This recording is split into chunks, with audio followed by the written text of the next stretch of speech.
औज़ुबिल्लाहिमिनश्शैतानिर्रजीम बिस्मिल्लाहिर्रहमानिर्रहीम। पिछली दो वीडियोज़ में हमने ये बात की थी और समझने की कोशिश की थी कि साहिब निसाब होने से क्या मुराद है और निसाब पर एक साल गुजर जाने से क्या मुराद है। इस वीडियो में हम कोई नई बात नहीं करेंगे, बल्कि इसमें हम सिर्फ मिसालों के ज़रिए समझेंगे कि किस मौके पर कितनी ज़कात लाजिम होगी। पहली मिसाल ले लेते हैं। मसलन एक लड़की है जिसका निकाह हुआ 15 शव्वाल को और उसकी मिल्कियत में 5 तोला सोना आया, और उसके अलावा ना चांदी है ना उसके पास इजाफी कोई कैश है, सिर्फ इतना कैश है कि जो माहाना घर खर्च चलाने के लिए इस्तेमाल होता है।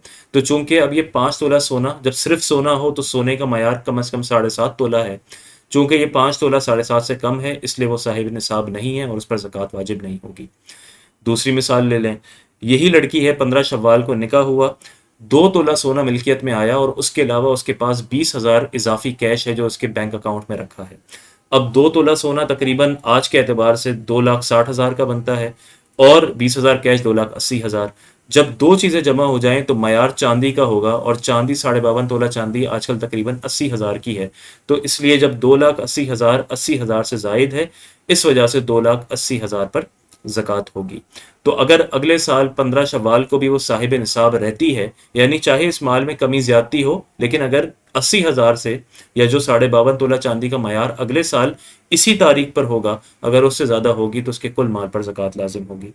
इसी तरह मसलन 15 शव्वाल को निकाह हुआ, 1 तोला सोना मिल्कियत में आया, 1 तोला चांदी आई। अब इन दोनों की मालियत को मिला लें तो 1 तोला सोना तकरीबन 1,30,000 और चांदी जो है वो 1 तोला जो है तकरीबन 1500 के करीब।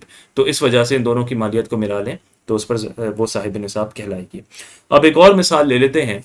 मसलन एक मर्द है, उसके पास पहली रबीउल अव्वल को 1,00,000 रुपए इजाफी जमा हो जाते हैं, तो वो साहिब निसाब हो गया। अब उसके बाद उसके अगले साल और आमदनी हुई और इजाफा हुआ, 1,50,000 हो गए। फिर मसलन उसके वालिद साहब का इंतकाल हो गया, विरासत में उसके हिस्से में 10,00,000 रुपए आए। अब उसके पास साल में 11,50,000 हो गए। फिर उसकी कोई दुकान थी, उसने वो बेच दी 50,00,000 की। अब उसके पास 61,50,000 हो गए। उसके बाद वो उम्रे पर चला गया 1,50,000 का, फिर उसके पास 60,00,000 हो गए। फिर उसने एक 30,00,000 की गाड़ी खरीद ली, उसके पास 30,00,000 हो गए। तो अगले साल पहली रबीउल अव्वल को उसके पास 30,00,000 मौजूद थे, तो अब उसकी 30,00,000 पर ज़कात होगी। अब आप ये गौर करें कि दरमियान में उसकी रकम बढ़ती गई, कम होती गई, बढ़ती गई, कम होती गई, उससे कोई फर्क नहीं पड़ता।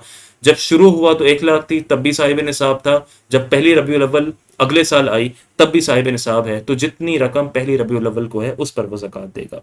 एक और मिसाल से समझते हैं। किसी के पास पहली जमादिउल अव्वल को 80,000 कैश था, पूरा साल उसके पास बस इतना ही रहा, 80,000 90,000। लेकिन रबीउस्सानी में अगले साल जमादिउल अव्वल आने से पहले उसका 5,00,000 का प्राइस बॉन्ड खुल गया और ठीक 10 दिन पहले उसके पास 5,00,000 आ गए। तो अब पहली जमादिउल अव्वल को उसके पास 5,80,000 हैं, तब वो मुकम्मल 5,80,000 पर ही ज़कात देगा।